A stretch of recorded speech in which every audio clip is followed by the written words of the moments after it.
When Cornelius Daggett was 22 years old, he killed 126 men. In 1944, his picture made the front pages of newspapers all over the country. The boy from an auto factory in Detroit experienced instant fame. The United States government gave him the highest honor it can bestow upon a soldier. For actual conflict with the enemy, distinguished by conspicuous gallantry or intrepidity at the risk of life, and above and beyond the call of duty, Cornelius Daggett was awarded the Medal of Honor.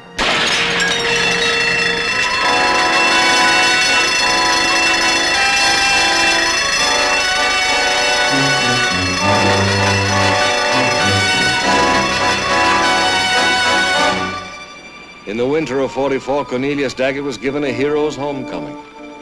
There were parades and banquets in his honor. He spearheaded war bond drives, the glitter of his name dimming even those of the Hollywood stars who accompanied him. Upon his discharge from the Army, top companies offered him high-salaried jobs. Jobs that required no more of him than the borrowed prestige of his name. But as the memory of the war began to fade, so faded the power of his name and the size of his paycheck.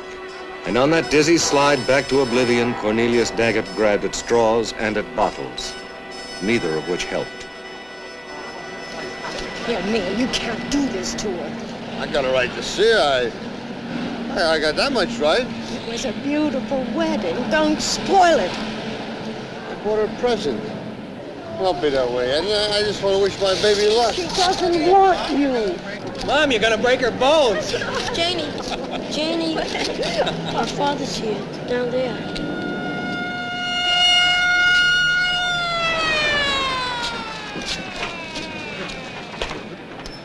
Oh, there.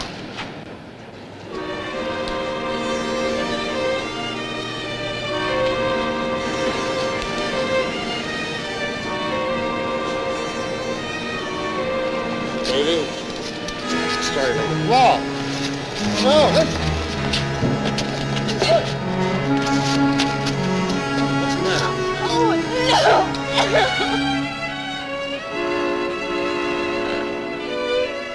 no! Almost 18 years from the day of his triumphant return down Fifth Avenue, when confetti fell like snowflakes, Cornelius Daggett, Medal of Honor holder, was arrested for petty larceny.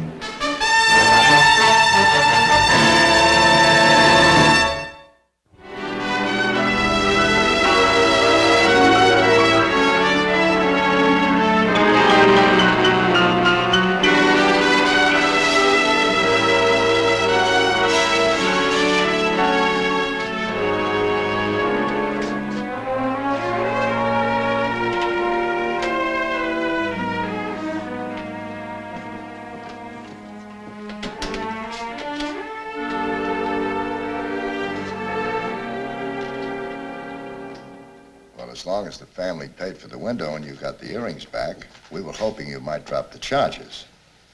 You see, it was a first offense and there was really no harm done. I'm talking to him. Tell him who it is. No argument there, Mr. Pearson. But you see, this man is an alcoholic. It takes some time to straighten him out. Mike, will you tell him who it is? Will you keep out of this? Uh-huh. Sure. That's right. Thank you, Mr. Pearson. You see, Adam, it's the facts, not sentiment, that makes the point. Bring Cornelius Daggett into the squad room. Tell him his ex-wife is waiting for him. What are you sulking about? I got him to drop the charges. Wasn't that what you wanted? Yeah, thanks, Mike. But look, I was just thinking, it might be a good idea if we could steer him into some kind of work or a job or something like that. What do you think I am, an employment agency? What's the matter with you? Mike, he isn't just anybody. Someone breaks the law, makes no difference who he is. He wasn't just anybody else when his country needed him. And he wasn't just anybody else with those couple of hundred guys in his outfit that would have died if it wasn't for him. No argument there. He was a very special man, and he got a very special medal. He also got some very special jobs and some very special glory. Sure, just after the war. But what about now? Adam, when you get ready to retire as a sleuth, why don't you think about going into social work?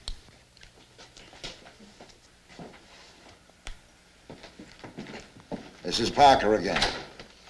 How long you been living at this address? Since 1952. Miss Daggett, Lieutenant Parker's just straightened everything out. Charges are being dropped. Your husband's on the way up now. My ex-husband. Libby called and said if you're real nice, she'll let you buy her lunch. Thanks, Frank. Now, your daughter's address? What do you need that for? Just a formality. She was the one that your husband passed the stolen goods on to. We gotta put it in the report. My ex-husband, they won't have an address for a few weeks. What does that mean? The apartment they rented won't be ready until then. Mrs. Daggett, they're not living in the streets.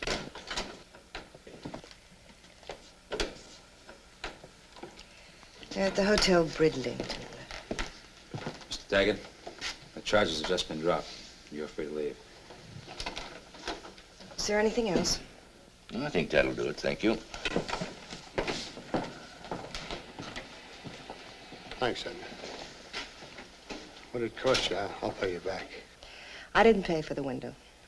That bill for $150 was your wedding present to your daughter and your son-in-law. But there's some things I have to say. Not from me, Neil. I'm just a messenger with a message. Let's go. No, I want to say them here. It'll be easier that way.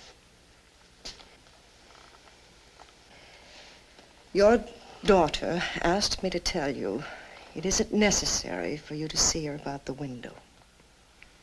What do you mean, is it necessary?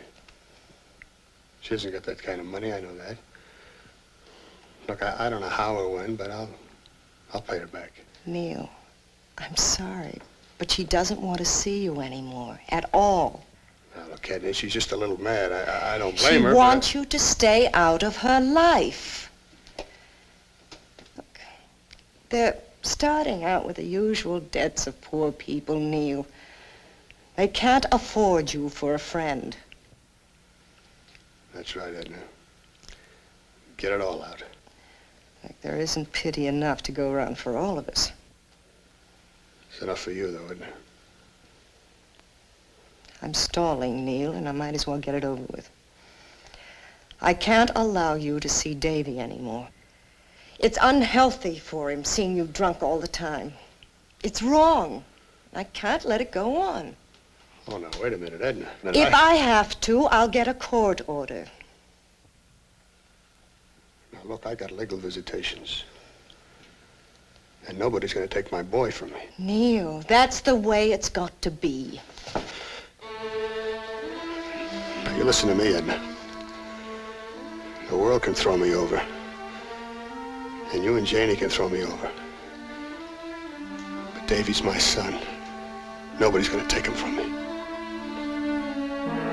Now, don't you start anything. I'm warning you.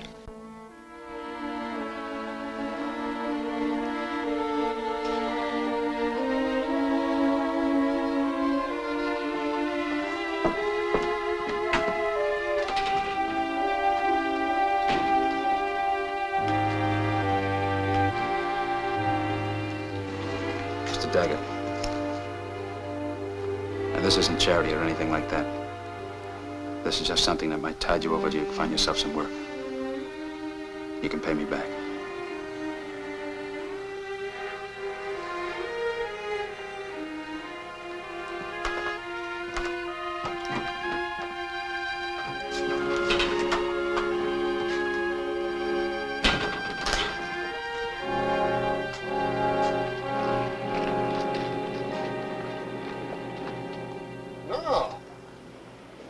Kidding, I'm the same guy.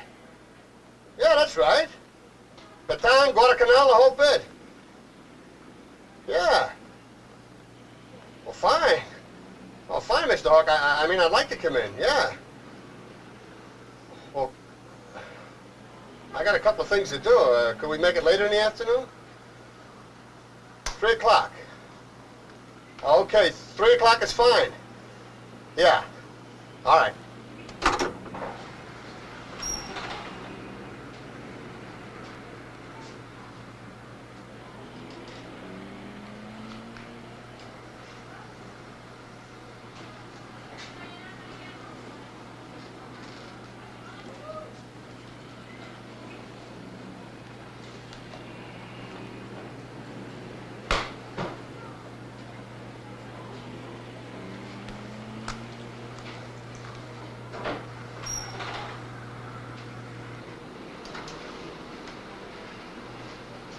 You don't see the big one very often, do you? I'm willing to sell it. It's all yours, Hank, for the price of a suit and a haircut. What would I do with it? I got a chance for a job, and I need some money. Don't put me in a position, Neil. You know I don't give credit. I killed 126 men to get that. Look, Neil, it's a big honor. I know that. I'm not trying to take anything away from what you did. But it just doesn't have any value for me. You understand?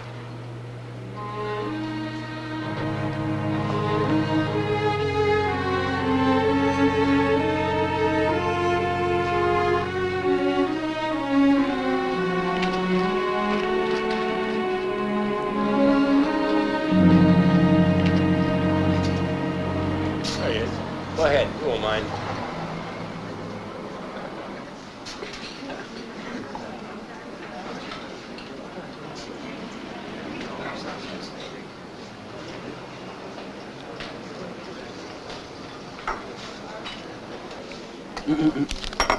This time it's on me. Oh. What's the occasion? For 75 cents, I can be a big man. It's $1 too. I had a gooey dessert. That's okay. I like fat women. Just for that, you can take it. What are you fixing me for dinner tonight? Who's buying? Let's see, you.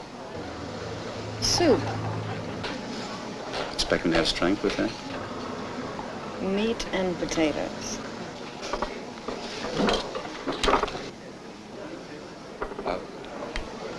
Pardon me a minute, baby.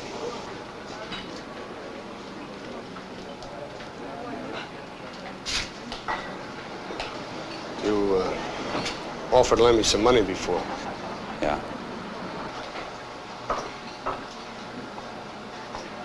Does it have any value to you?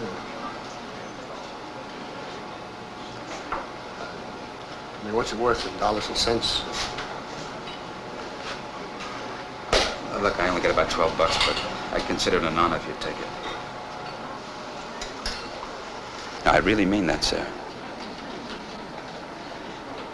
Well, if you really want to sell it, okay. I just want you to know that you can buy it back anytime you want to. No matter who's holding it, it still belongs to you.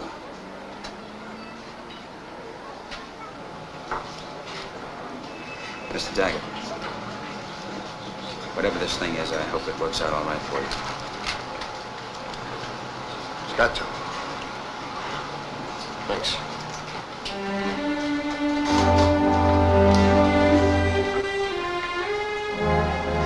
What's wrong? Nothing. Well, here's your chance to prove that chivalry isn't dead.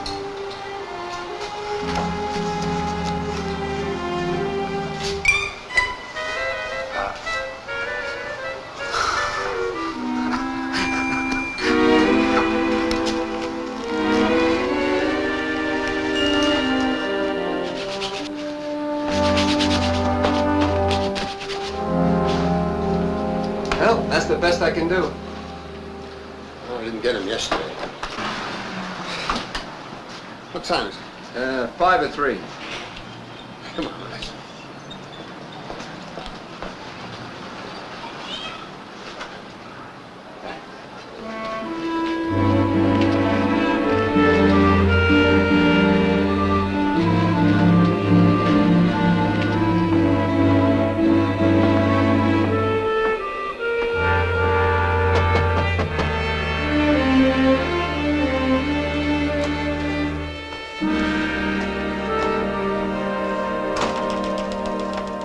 I have an appointment with Mr. Hawk. So you're Cornelius Daggett, huh? Well, sir, it's a pleasure to shake your hand. It's a real pleasure. Now, sit down, Neil, sit down. Let's get right down to business, huh?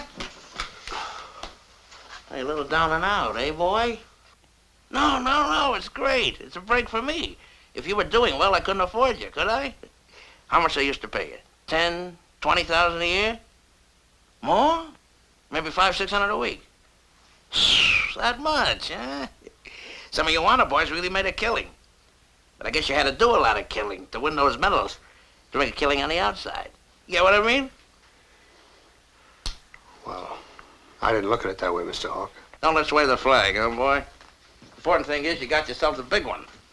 And that medal's gonna earn you a lot of money. We work on straight commission here. 10% of sales. How's that sound? What would my salary be? Salary? Salary's for no talent, you know that. A man hasn't got the confidence, he can cut the mustard, he's not the man I'm looking for. No, sir, I need men with get up and go. Now, you do it my way, Neil boy, and we'll both come out smelling like a rose. Tell him how much Bill Asper's made already this month. Hey, Miss Universe. Bill Asper's. What's he made so far? 382 something. That's right. Nearly 400 the month isn't over yet. And he's only got the Bronze Star. You getting the picture? Look, Mr. Hawk, you don't have to sell me. I need to work. Your ad just said veterans, but it didn't explain the job. You give me the sales pitch and I'll take it from there. Now you're talking, Neil. Enthusiasm, that's what I like. Well, you know the pitch, kid. You ring the doorbell, introduce yourself, and you're home free. A cinch. For you, a snap. A plump little housefrau opens that door. You flash the big medal, tell her who you are, wave the flag, and pow, you're inside. Then she really gets a good look at you. Little run down, forgotten by your country, a hero falling on his knees. And brother, oh, a mint. Better than a license to steal. And that isn't all. You get what I mean? You not only sell a subscription, you might just get a crack at the plump little house. Hey, hey!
Dead, Mike, instantaneous. Now, we got a motive on the first, but we can't figure the others. They were just in the wrong place at the wrong time. Witnesses? Yeah, they all give the same description. We're checking out the prints now. Checking against what? You got any idea who it is? Well, come on, Adam, let's have it. Well, according to the bookkeeper in the office, Mike, this guy came in and asked for a job. He gave the name Cornelius Daggett. Mike, wait a minute. Look, I put a rush on the prints. I want to make sure it really is Daggett. We'll know in 10 minutes. This guy's gone berserk. We can't spare 10 minutes. This is Detective Lieutenant Parker. I want an all-point sent out on a Cornelius Daggett. Yes, you can probably get a picture of him from the newspapers. I want him picked up on a suspicion of murder. He's armed and dangerous. Yeah. Hold on a minute. Check him out. Start with the family. If he's gone off his rocker, he might hold a grudge against his wife for not letting him see his kid. Adam, he got that medal for killing. Don't you forget it.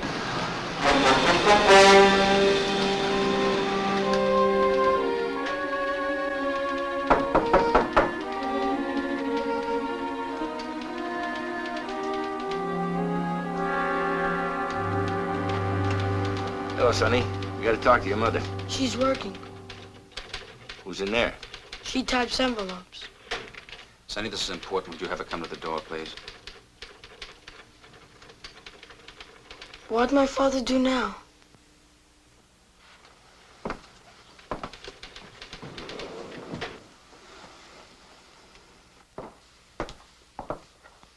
Well, hello, Miss Daggett. Would you have the boy wait in the other room, please? Go into the bedroom, David.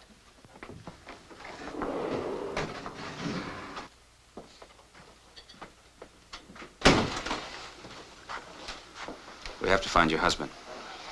Why? Not that it's any of my business. I'm curious. Well, where do you usually find alcoholics? Is there any special saloon where he usually hangs out? I have no idea. Mrs. Daggett, when we picked up your husband for that jewel robbery, he had no home address. Do you know where he might have slept? No, Any friends he might have stayed with? I wouldn't know. What about the boy? Maybe he has some information. Absolutely none. Mr. Daggett visited him on weekends, didn't he? Mm-hmm. Where'd he take him? They meet here. I wouldn't allow him to take Davy out of the house. What did you talk about? He must have told you something about his life, his current activities. We've been divorced for 5 years, officer. The less I know of his activities, the better I like it. We better go see the daughter. She's on a honeymoon. She has only 2 days. Mrs. Daggett, we have no time at all. Leave her alone. She knows no more than I do. But we have no choice, Mrs. Daggett. Well, what did he do? He killed 4 men. 4 men?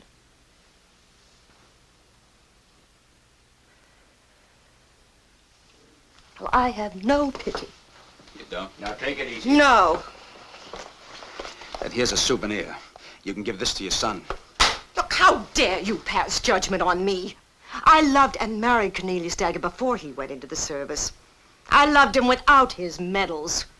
I bore his children. Then why did you take his children away from him? He was an unfit father. He was a tormented man. Well, it had to happen. They were using him, exploiting his name. Nobody cared if he knew anything about the jobs they hired him for. All they cared was his name was Daggett. Have a drink with the war hero. He didn't have to sell their products. All he had to do was smile and drink. And the more he drank, the more he lived in the past. He'd read his scrapbook and look at his pictures, and his wife and his children had no place in the past. I stayed until I couldn't stand it anymore. I didn't take his children from him. They refused to see him anymore. They were frightened of him.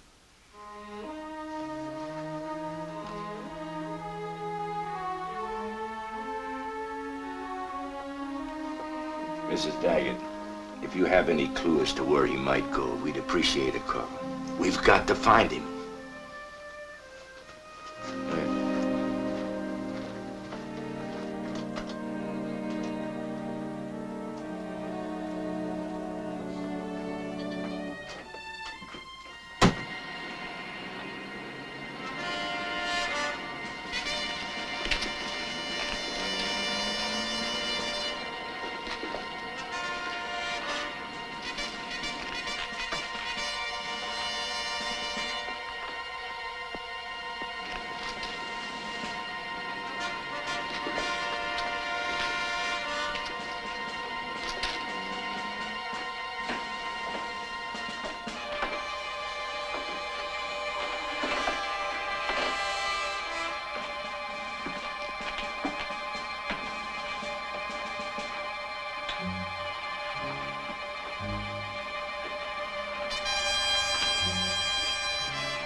How often would he come into your bar? Every day, every 2 days, what?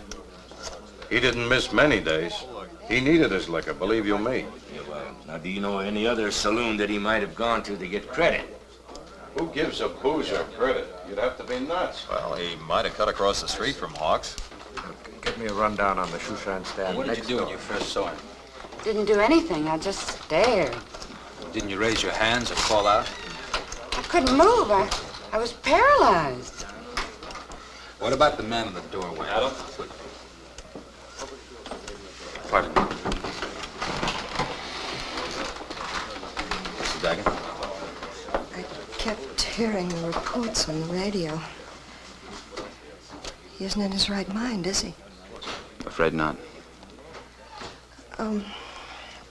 The other detective said if there was any clue, well, I thought if you knew him more, maybe you could figure out where he would go, what he would do. These are some things I saved of his. Clippings, a scrapbook, the citation for the medal. All sorts of things.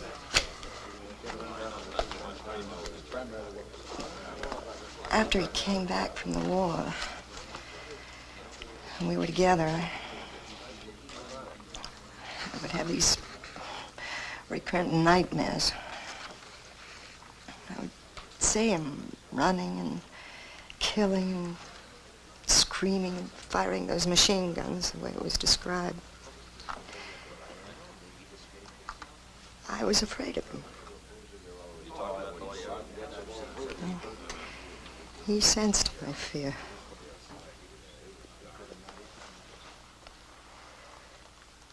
One night I pulled away from him. He didn't say anything. When I finally looked into his face, he was angry. I said, "Don't hurt me." Well, he went out of the room. Afterwards, when I finally went to look for him, I found him in the kitchen, crying. I put my arms around him. You know, I often thought many people must have been afraid of him and tried to pull him down. Do you need me anymore? No, ma'am.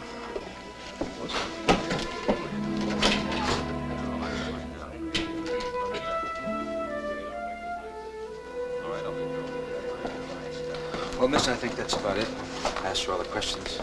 Guess you're pretty tired. You're not kidding. You can go now. Good night. Good night. Well, I think it's a fair bet that he may show up at your bar again. If he comes to see me, he's going to be disappointed because I ain't going to be there until you guys get him. Now, look, we're just asking you to help us locate him. Not me.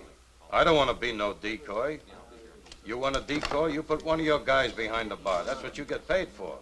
I'm not asking you to be a decoy behind your bar. I'm asking you to be a bartender behind your bar. Mike. Well, did you come up with something? Yeah, Mrs. Daggett just dropped by with Daggett's scrapbook. Citation for his Medal of Honor and a few other things, yeah. Think it'll help?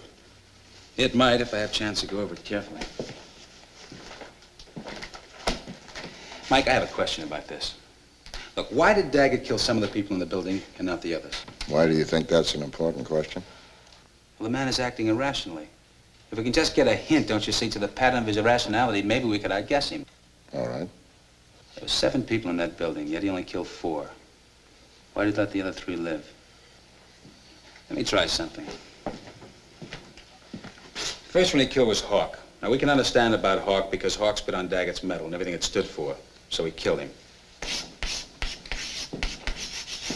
And he turned to the secretary. She was standing there terrified. Now, he didn't kill her.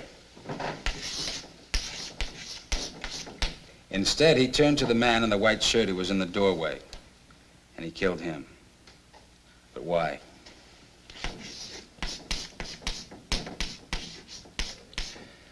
The man was running, shot him in the back. Then he came across that businessman. He didn't kill him.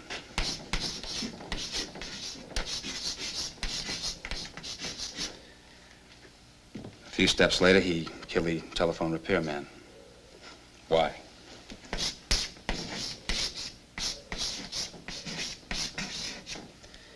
Why? Then there was a fellow on the landing. He was standing there with his hands up in a surrender position. They passed him right by. Then without saying a word, he shot the mailman. Poor guy didn't even see him coming. Now why, Mike? Why does he kill some people and not others? You want a powder?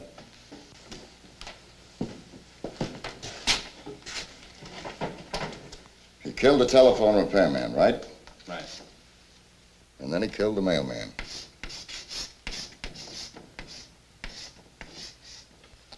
Both in uniform, right? Right. Women and civilians he didn't touch. The guy in the white shirt. Well, that knocks my theory in the alley. Oh, wait a minute, Mike. The guy in the white shirt was running for help. Now, that makes him just as much an enemy as the fellas in uniform. Sure. He's fighting the war again. Lieutenant Parker speaking. Yeah? Yeah, give me the pencil. Uh-huh. 404 East. East. Okay. Get this.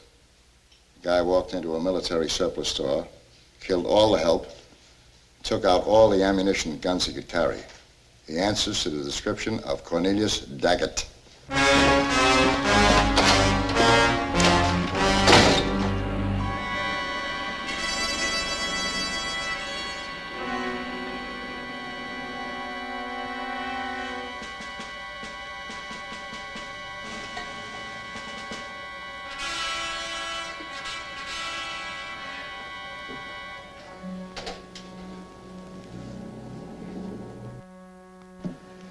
It's a way out character. Who is he? Never seen him. Way out. Nice. Sad. Little sad, but nice.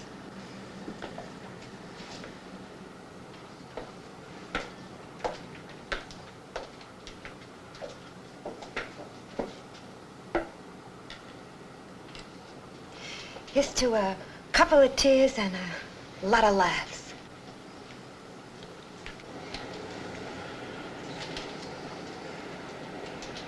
You don't know how scared I am.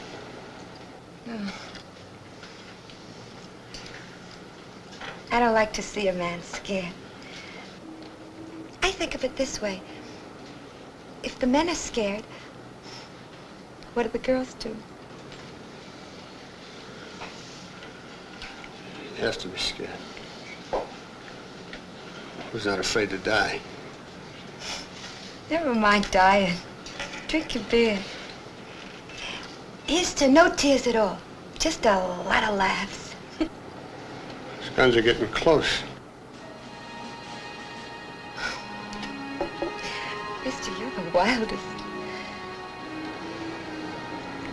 I'm gonna have to go in a little while. Stay here with me. We're having a good time. This afternoon when I was standing there and they were all looking at me.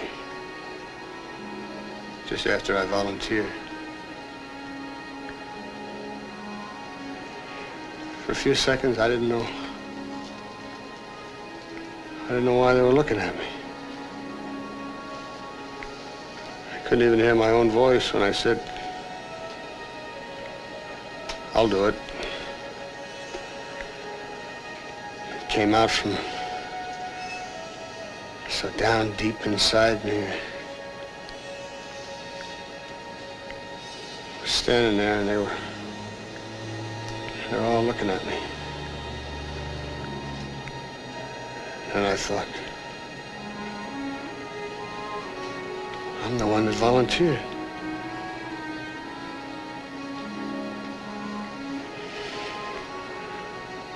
And the meaning came to me. That was the reason for my whole life.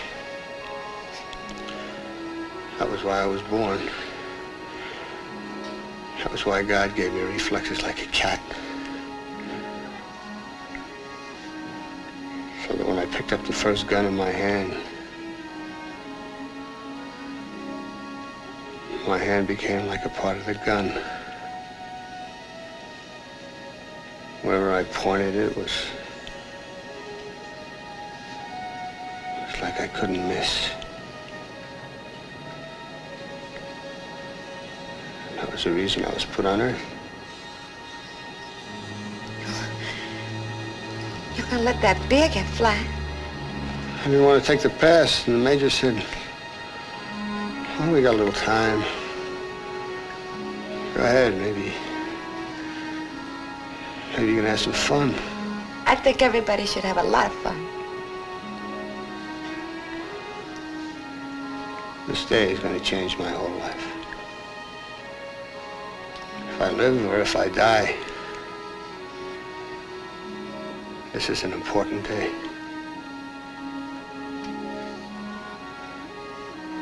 Those guns are pretty close.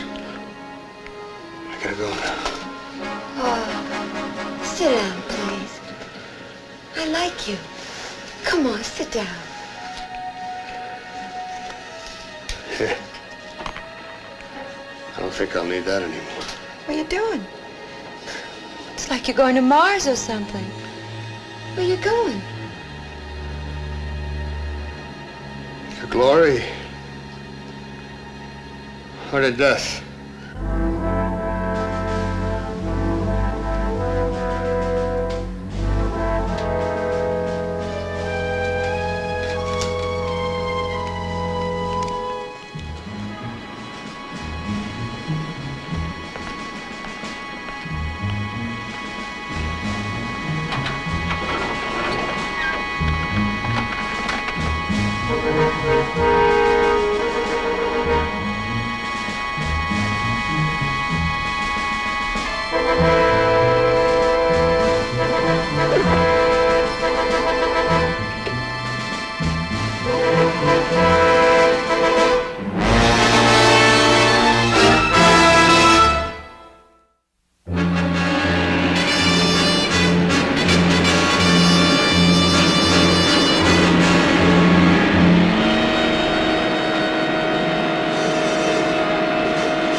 Certainly can't tell much from walking around.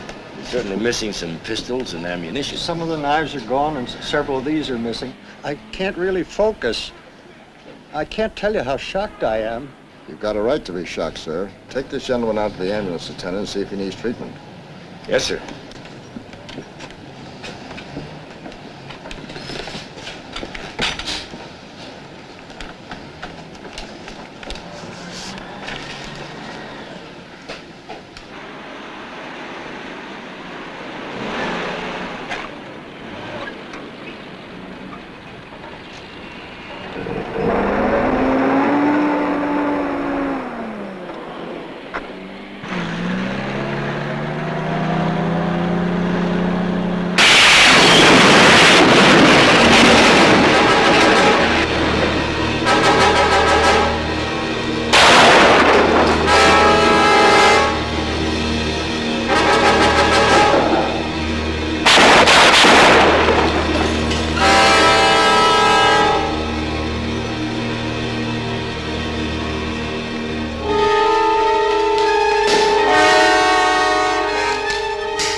Listen to this.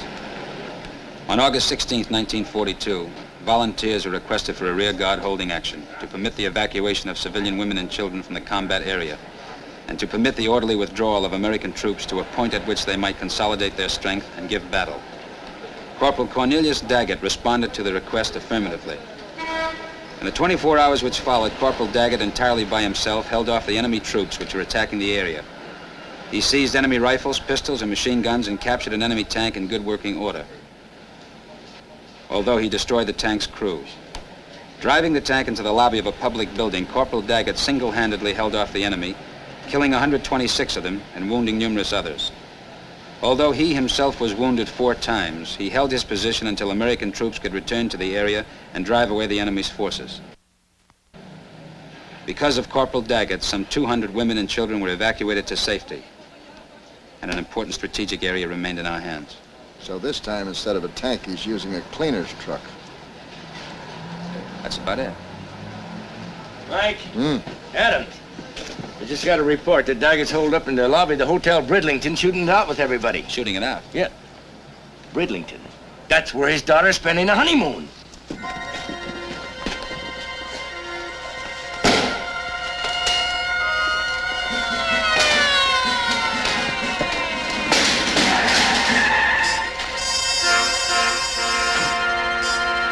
Under no circumstances leave your rooms by the hallway doors. Do not go near the lobby. Repeat, do not go near the lobby. Lock your doors and stay in your rooms until you are instructed otherwise. An armed killer is in the lobby of this hotel. All right, start evacuating. Yes, sir.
Daggett, surrender yourself.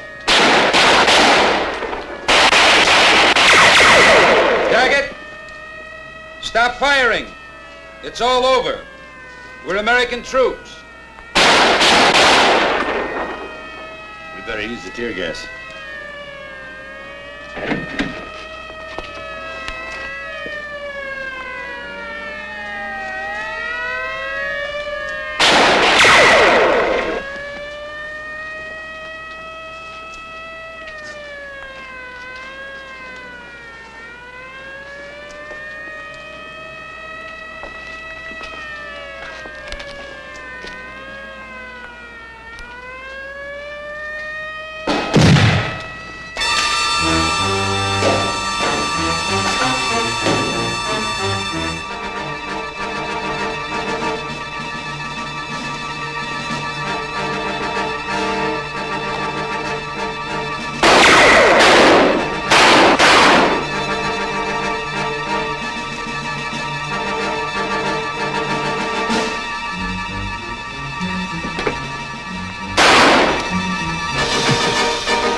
okay? Yeah, Frank, I'm okay. I'm glad he's dead.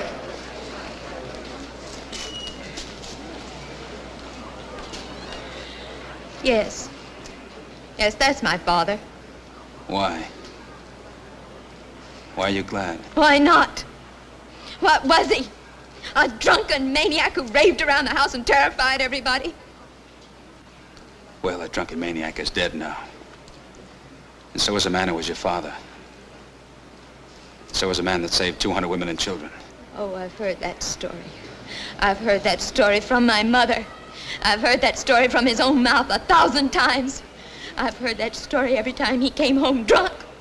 And every time that he hit us. And every time that he lost another job. Did you ever hear of the word compassion? Compassion.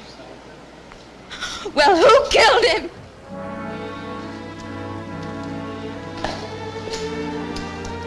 Killed him with a gun, but only once. How about the 1,001 other times your father was killed? How about the 1,001 other times he held out his hand to people for help, and they turned their back on him and walked away from him? How about the 1,001 times he was killed that way?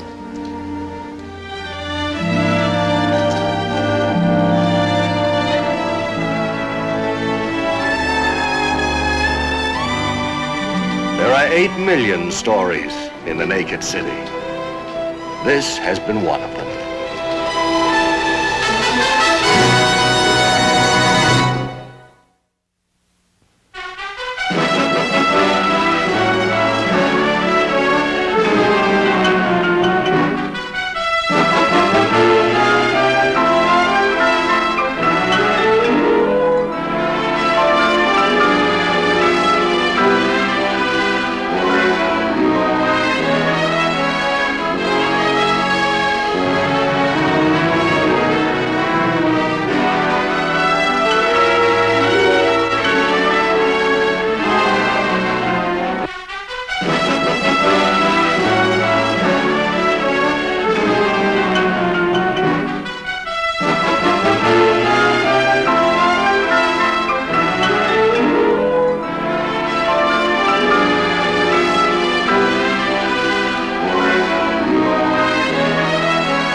Screen Gems film presentation from Columbia Pictures, produced by Herbert B. Leonard.